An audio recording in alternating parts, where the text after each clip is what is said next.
দাঁড়াও দাঁড়াও দাঁড়াও, ভিডিওটা কিন্তু স্কিপ করো না, স্কিপ করলেই কিন্তু মিস হয়ে যাবে। জানি জানি জানি তোমরা প্রত্যেকেই ডিমের পোচ বানাতে পারো, তো আমিও একটু ট্রাই করে নিলাম। চলো আমি কিভাবে করছি সেটা তোমাদের সাথে শেয়ার করে নিই। দেখো, একটা ডিম নিলাম আর একদম ঘুটানোটা ঘুটানোটা করে নিলাম একদম লবণের সাথে। আর আমার রান্নাঘরটা একটু পচা, তাই জন্য রান্নাঘরটা রিভিল করতে পারি না ঠিক করে, কিন্তু হ্যাঁ, মেয়েদের কিন্তু অ্যাডজাস্ট করতেই হয়, আর পরিস্থিতির সাথে সাথে আমাকেও করতে হচ্ছে। আর কড়াইটা দেখে ভাবছে নোংরা, না না মাজা, কিন্তু আমার হাতে অত জোর নেই যে মেজে মেজে এই পোড়া পোড়া কালো দাগগুলো তুলল। ডিমটা করছিলাম মেয়ের জন্য, ডিমটা পোচ করছিলাম না। দেখতেই পাচ্ছ একটু দিয়ে দিলাম মজেলারা চিজ। তো চিজ দিয়ে মেয়ে খেতে খুব একটা পছন্দ করে না, তবু ওর জন্য বানিয়ে দিচ্ছিলাম, দেখা যাক ও কতটা পছন্দ করে। যাই হোক, তৈরি তো করে দিচ্ছিলাম।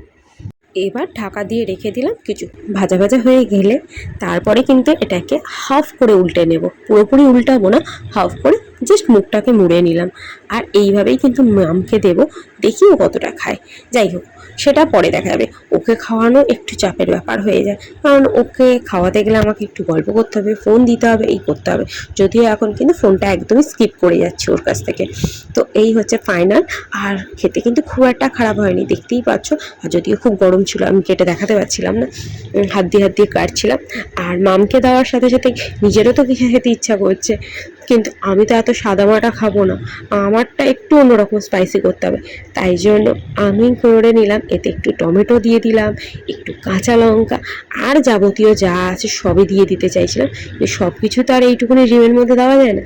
তাই যাই হোক, তার সঙ্গে একটু কুচি কুচি করে দিয়ে দিলাম পেঁয়াজ আর একটু মশলাপাতি। আর মশলাপাতির মধ্যে তার সঙ্গে কিন্তু ধনেপাতাটাও অ্যাড করেছি, যদিও অল্প পরিমাণে ছিল, এই সময় ধনেপাতাটা খুব একটা অ্যাভেলেবেল থাকে না। আর দিয়ে দিলাম একটু লবণ, আরও যদি কিছু যদি থাকতো সেটাও দিয়ে দিতাম বোধহয়। তো আমার কিন্তু এরকম করে খেতে খুবই ভালো লাগে, কিন্তু এখন খুব একটা বেশি খাচ্ছি না মোটা হয়ে যাওয়ার ভয়তে। আর দিয়ে দিলাম বাটার, বাটার দিয়েই ভাজবো। আর বাটারের গন্ধটা মারাত্মক লাগে আমার। তো এইভাবে ভাজার পরে আমি ঢাকা দিয়ে চাপা দিয়ে রেখে দিলাম। আর তার উপরে দিয়ে দিলাম একটু মজেলা চিজ, যেটা আমার লাস্ট ছিল একটুখানি, সেটাই পুরোটা দিয়ে দিলাম। আর তার উপরে আর একটু ডিমের গোলাটা হাফ দিয়েছিলাম আর হাফ রেখে দিয়ে, আর এইভাবে রেখে ঢেকে ঢেকে ঢেকে ঢেকে দিয়ে দিলাম। আর একটুখানি ছিল তা, সেটা উপরে একটু ডেকোরেশনের জন্য দিয়ে দিলাম। সাথে নিয়ে নিয়েছিল একটু সস আর মেয়োনিজ। টেস্টটা কিন্তু দারুণ হয়েছিল খেতে।